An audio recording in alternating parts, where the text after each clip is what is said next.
Chanakya news ವೀಕ್ಷಕರೊಂದಿಗೆ ನಾನು ಮುತ್ತನಾಯರಗೊಪ್ಪ. ಗದಗ ಜಿಲ್ಲೆ ರೋಣ ತಾಲೂಕಿನ ಕೊತ್ತಬಾಳ ಗ್ರಾಮದಲ್ಲಿ ಏಕಾಏಕಿ ಗ್ಯಾಸ್ ಸಿಲಿಂಡರ್ಗೆ ಬೆಂಕಿ ಅವಘಡ ಸಂಭವಿಸಿದೆ.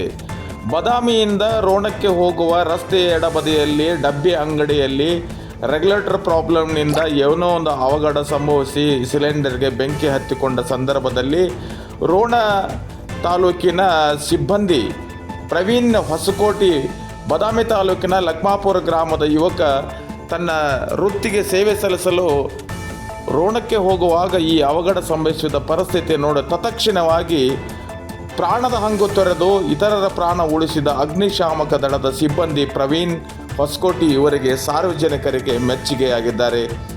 ಅತ್ಯಂತ ದುರ್ಘಟನೆ ನಡೆಯುವಂಥದ್ದು. ಅಪಘಾತವನ್ನು ತಪ್ಪಿಸುವುದರಲ್ಲಿ ಅಗ್ನಿಶಾಮಕ ದಳದ ಸಿಬ್ಬಂದಿ ಪ್ರವೀಣ್ ಮೇಟಿಯವರು ಮಾಡಿದ ಸಾಹಸಕ್ಕೆ ಸಾರ್ವಜನಿಕರಿಂದ ಅತ್ಯಂತ ಪ್ರಶಂಸೆ ಮತ್ತು ಉತ್ತಮವಾಗಿ ಪ್ರತಿಕ್ರಿಯೆ ಸಲ್ಲಿಸಿದರು. ಸಾರ್ವಜನಿಕರ ಆಸ್ತಿ ಪಾಸ್ತಿಗಳಿಗೆ ಯಾವುದೇ ರೀತಿಯಿಂದ ಧಕ್ಕೆ ಆಗಿರುವುದಿಲ್ಲ. ಸಾರ್ವಜನಿಕರು ಗಾಬರಿಯಿಂದ ತಮ್ಮ ವಾಹನಗಳನ್ನು ಬೇರೆ ಕಡೆ ಸ್ಥಳಾಂತರಿಸುವ ಚಟುವಟಿಕೆಯಲ್ಲಿ ಪಾಲುದಾರಿಕೆಯಾದರು. ಯಾವುದೇ ರೀತಿಯಿಂದ ನಷ್ಟ ವೈಫಲ್ಯ ಆಗಿಲ್ಲ ಅನ್ನುವಂಥ ಸುದ್ದಿ ಪ್ರಕಟವಾಗಿದೆ. ತತ್ಕ್ಷಣವಾಗಿ ರೋಣ ಅಗ್ನಿಶಾಮಕ ದಳದ ತಂಡ ಬಂದು ಈ ಒಂದು ಸ್ಥಳಕ್ಕೆ ಭೇಟಿ ನೀಡಿ ಉರಿಯನ್ನು ಆರಿಸುವುದರಲ್ಲಿ ಯಶಸ್ವಿಯಾಗಿದ್ದಾರೆ.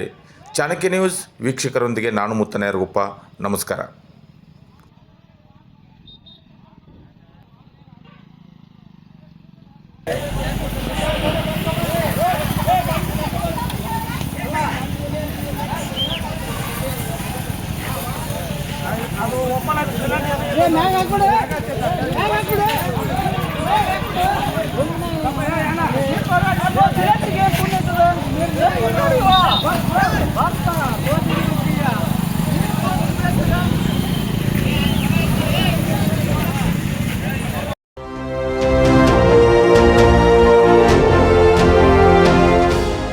ಚಾಣಕ್ಯನ ಛಲ ಜನರ ಪರ, ಸದಾ ಶುದ್ಧ ಸುದ್ದಿಗಳೊಂದಿಗೆ ನಿಮ್ಮ ಚಾಣಕ್ಯ ನ್ಯೂಸ್.